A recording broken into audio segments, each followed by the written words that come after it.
Yo tout le monde, c'est Nico, je vous retrouve pour une nouvelle vidéo, un nouvel épisode de Nico raconte-nous une histoire. Donc aujourd'hui on va parler de Charles Leclerc, l'enfant prodige. Charles Leclerc naît le 16 octobre 1997 à Monaco. Son père, Hervé Leclerc, est un ancien pilote de F3. Sa mère, en revanche, Pascale Leclerc, est coiffeuse. D'ailleurs, petit fun fact, c'est toujours sa coiffeuse actuellement. Un jour, Charles Leclerc fait semblant d'être malade à l'école, avouez, on l'a tous fait, pour ne pas aller à l'école et son père du coup l'emmène à la piste de kart de Brignoles où le meilleur ami à Hervé y est. Il s'agit d'ailleurs de Philippe Bianchi qui était ami en fait de Hervé. Philippe Bianchi étant le père de Jules Bianchi, alors qui s'entraîne lui pour sa première saison de Formule Renault en 2007. Ce fut le début d'une grande amitié entre Charles et Jules. C'est donc suite à cette rencontre que très vite Charles commencera le karting et à l'âge de 5 ans il obtiendra très très vite des résultats assez concluants. Lors de sa première saison en 2005, Charles en fait il s'engage dans le championnat régional dans le PACA et remporte le titre avec 15 victoires, 17 pôles ainsi que 17 meilleurs tours. C'est très très bien vu que c'était sa première année.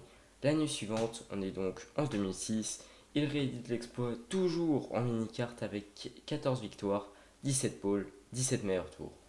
En 2007, il passe en catégorie minime et devient vice-champion PACA avec 3 victoires, 8 podiums.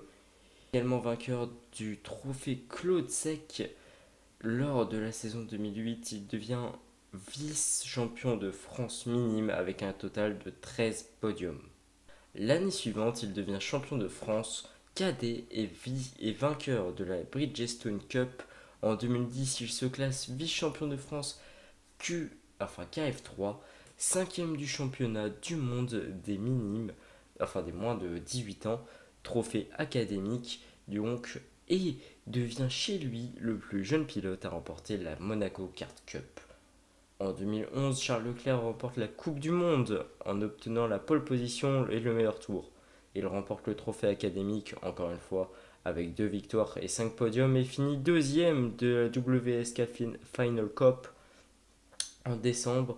Face au meilleur pilote de kart, le Monégasque remporte le RDF Masters Kart organisé par l'ancien pilote de F1, Philippe Streiff. Alors, faut savoir que, ami proche de Jules Bianchi, Charles révèle que sans lui, il aurait sans doute arrêté de piloter en 2011, faute de financement. Et oui, car Charles Leclerc, a beau être monégasque, ce n'est pas un des plus riches de Monaco. Il faut savoir que le kart, ça coûte extrêmement cher. Finalement, Jules, pour aider son ami, appelle son manager Nicolas Todt, qui est d'ailleurs encore maintenant le manager de Charles Leclerc.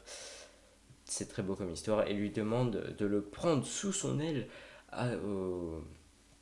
Et ce dernier dira de lui, je cite: Au début, j'ai décidé de l'aider plus par amitié, pour faire plaisir à Jules, en me disant également Charles m'a fait bonne impression. C'est un chic gamin, donc autant lui donner sa chance au karting. Et ensuite, on verra. Depuis ce jour-là, il ne m'a jamais déçu. Bien au contraire. Jules Bianchi devient le parrain sportif de Leclerc. En le conseillant, le monégasque se rappellera souvent qu'il court toujours en compétition automobile grâce à lui et pour lui. L'année suivante, en 2012, au volant du kart RGP et face à des adversaires comme Max Verstappen, Charles Leclerc devient champion WSK Euro Series, vice-champion d'Europe et vice-champion du monde U18 et termine la saison par une quatrième place à Las Vegas lors de l'édition des Supercarts USA en 2013 en KZ1, une nouvelle fois face à Max Verstappen, plus entraîné que lui et malgré un matériel peu fiable. Durant la majeure partie de la saison, il gagne la Winter Cup et termine vice-champion du monde à Varennes sur Allier, derrière Max Verstappen, mais devant Jarrit, Pax, Marco, Adrigo et David Forêt. Recruté par Forte Motorsport, Charles termine vice-champion du monde du championnat Alpes considéré comme celui d'Europe du Sud, avec 2 victoires et 7 podiums en 14 courses et meilleur rookie en championnat d'Europe Eurocup. Il obtient 3 podiums en 6 courses. En 2015, Charles Leclerc est recruté par l'équipe néerlandaise Von Hartfoot Racing. Durant la manche d'ouverture de la saison à Silverstone, il obtient 2 pole positions et remporte sa première victoire lors de la troisième course du week-end. Lors de la manche suivante, sur l'Hockenheimring, il remporte sa seconde victoire et monte à chaque fois sur le podium. Et il gagne encore à Pau et à Spa-Francorchamps, à qui lui permet d'être provisoirement en tête du championnat. Malgré le manque de compétitivité de sa monoplace durant la seconde moitié de saison, probablement à cause de son accident à Zandvoort, il termine à la 4e place et remporte le titre de meilleur rookie. Au Grand Prix de Macao, sans expérience du tracé, il mène la course jusqu'au drapeau rouge, ce qui permet à ses poursuivants de refaire le retard. Il termine la course en seconde position et se classe meilleur rookie. En décembre, il effectue 3 jours d'essai à Abu Dhabi où il pilote pour la première fois une monoplace de GP3 Series. Lors du dernier jour, le monégasque bat à 3 reprises le record de la piste de la catégorie. Confirmé par la saison 2016 de GP3 Series chez Art Grand Prix, Charles Leclerc commence la campagne en remportant la victoire lors de sa première course sur le circuit de Catalogne. Il récidivera au meeting suivant au Red Bull Ring, encore une fois en course longue. Lors des 3 meetings suivants en Grande-Bretagne, en Hongrie et en Allemagne, il monte sur le podium. En Belgique, le Monégasque réalise la pole position, le meilleur tour, et gagne la course. En Italie, il obtient la pole position et finit au pied du podium lors de la course longue. Il l'abandonne dans la seconde course. En Malaisie, il réalise la pole position et monte sur le podium.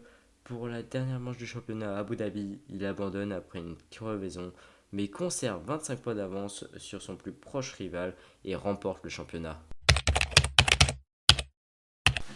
Leclerc est titularisé chez Prema Power Team pour disputer la saison 2017 de F2 à Bahreïn en ouverture du championnat. En pôle de la course 1, il finira 3ème. Le lendemain, après une belle remontée, à la suite d'un changement de pneus à 9 tours de la fin, il remporte sa première victoire dans la catégorie. À Barcelone, il réalise la pole position avant de remporter la course principale et il termine 4ème de la course sprint. Après un week-end monégasque compliqué avec 2 abandons lors des 2 courses, il remporte à Bakou la première course principale après avoir obtenu une nouvelle pole position. Lors de la course sprint, il franchira la ligne d'arrivée en tête mais pénalisé de 10 secondes pour ne pas avoir assez ralenti sous drapeau jaune. C'est donc le français Norman Nato qui gagne. Les exploits de Charles Leclerc continueront un peu plus tard dans la saison. À Spielberg, il remportera la pole et il gagnera la course principale mais va abandonner en course sprint. À Silverstone, il va gagner la course principale et 5ème de la course sprint et faire la pole. En Hongrie, il sera disqualifié en qualif, 4ème de la course principale et 4ème de la course sprint. En Belgique, à Spa-Francorchamps, il fera la pole, gagnera la course principale mais sera disqualifié et 5ème de la course sprint. À Monza, il fera la pole et il gagnera la course sprint et la course principale. À Abu Dhabi, il gagnera également et donc Charles Leclerc sera titré champion du monde. Dans toute cette réussite, il y a du malheur. En 2014, son ami Jules Bianchi est victime d'un grave accident au Japon. Il décédera de ses blessures le 17 juillet 2015. En 2017, Charles réalisera le rêve de son papa, qui décédera peu avant son titre. En 2018, après son titre de F2, le monde de la F1 va découvrir un nouveau visage. Charles Leclerc signe chez Alfa Romeo Sauber F1 Team aux côtés de Marcus Ericsson. Il finira 13ème du championnat avec 39 points, 6 DNF et 10 entrées dans les points. Mais cette performance ne passe pas inaperçue. Ferrari va signer Charles Leclerc et il va devenir le plus jeune pilote de l'histoire de la Scuderia aux côtés de Sébastien Vettel, quadruple champion du monde.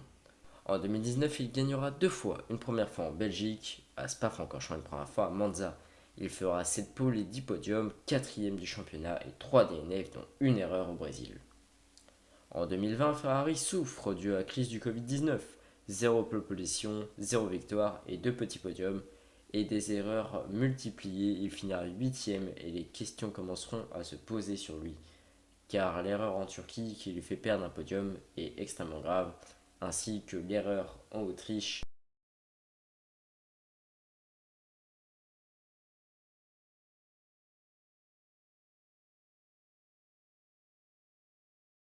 aussi, c'est extrêmement grave comme souci qu'il faut régler chez Scuderia. En 2021, Ferrari et Charles se rachètent un petit peu. 2 pôles, un podium, 2 DNF, il finira 7ème sans faire de grandes erreurs cette fois-ci. 2022, Ferrari a tout pour réussir, mais des erreurs de pilotage. Et le temps qui les sépare, attention à ce drapeau jaune. Oh, Leclerc est sorti. Le deuxième secteur, Charles Leclerc, il perd du temps. Oh là là, c'était sûr qu'il allait la perdre. D'équipe. Fatigue dure sur la voiture de Sainz. Fiabilité. Oh, c'est pas vrai, c'est quoi? Ouais. C'est le Ferrari? Ouais. Oh, le moteur de la Ferrari qui lâche. Le moteur de Charles Leclerc, il est... Coûte le titre à Charles Leclerc. Il finira 2ème derrière Max Verstappen, mais avec 9 pôles, 3 wins et 11 podiums. En 2023, Ferrari n'y arrive pas. 5 pôles, 1 win, mais Carlos Sainz.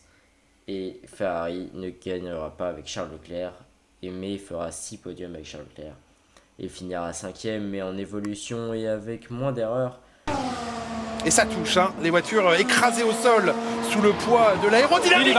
Il a perdu, Charles Leclerc qui va aller taper. Ça se bouscule derrière Lewis Hamilton et Verstappen est attaqué de toutes parts. Hamilton à la corde, quasiment en contact. La Ferrari de Charles Leclerc qui est dans le bac à gravier. À voir pour 2024 comment tout ça va se passer. Donc c'est la fin de cette vidéo, on se retrouve plusieurs jours après, une fois que j'ai fait le montage, c'est pour ça qu'il n'y a pas le micro ni rien. Sur ce, moi je vous kiffe, likez, partagez et abonnez-vous si c'est pas encore fait. J'espère que cette vidéo vous a plu, dites-moi si vous voulez plus d'épisodes comme ça. Sur ce, ciao ciao.